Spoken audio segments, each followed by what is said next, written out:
গোট নিৰ্মাণ কৰা এই ধৰণৰ পৰম্পৰাগত কামৰ উপৰিও অসমৰ আই মাতৃসকলৰ বাবে লোৱা আমাৰ আটাইতকৈ ডাঙৰ আঁচনিখন আছিল অৰুণোদয় আঁচনি। 2020 চনত আমি প্ৰথমবাৰৰ বাবে যেতিয়া অৰুণোদয় আঁচনি আনিছিলো সেই সময়ত আমি 830 টকাৰে এই অৰুণোদয় আঁচনি আৰম্ভ কৰিছিলো। চাওঁতে চাওঁতে অৰুণোদয় আঁচনি 1000লৈকে হ'ল আৰু অহা কেইদিনমানৰ ভিতৰতে অৰুণোদয় আঁচনিৰ হিতাধিকাৰীসকলে 1250 টকাকৈ তেওঁলোকে লাভ কৰা আৰম্ভ কৰিব।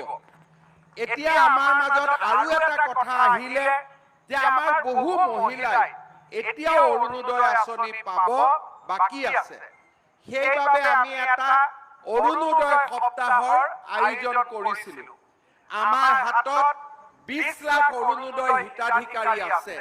আমাৰ যেতিয়া কলেজৰ ছাত্ৰ ছাত্ৰীসকল ঘৰে ঘৰে গ'ল তেতিয়া আমি দেখা পাইছিলো যে প্ৰায় 1.5 লাখ পৰিয়ালক এই অৰুণোদয় আঁচনিৰ আচলতে প্ৰয়োজন নাই।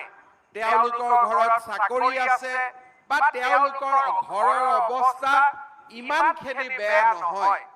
এই পৰ্যায়তে প্ৰায় 3000 পৰিয়ালে আমাক নিজে আবেদন কৰি অৰুণোদয় আঁচনিৰ পৰা নাম কাটি লৈ গ'ল।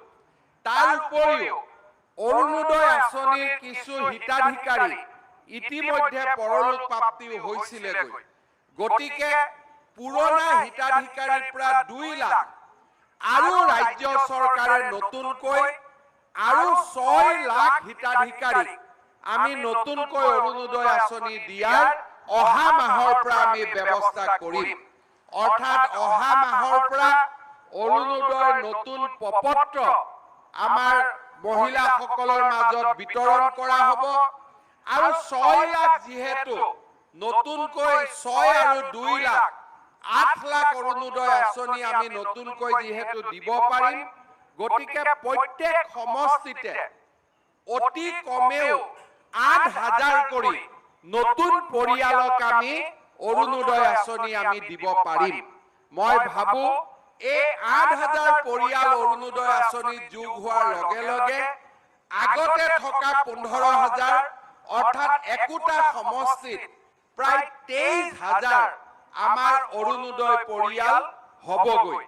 লাহে লাহে বছৰ যিমানে আগবাঢ়ি যাব মোৰ মনত ইচ্ছা আছে যে প্ৰত্যেক সমষ্টিত যাতে আমি 30000 অৰুণোদয় পৰিয়াল আমি আৰম্ভ কৰিব পাৰো।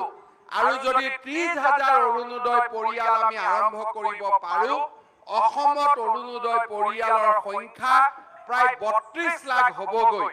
কিন্তু এই বছৰ আমি 26 লাখ গৈ পাম।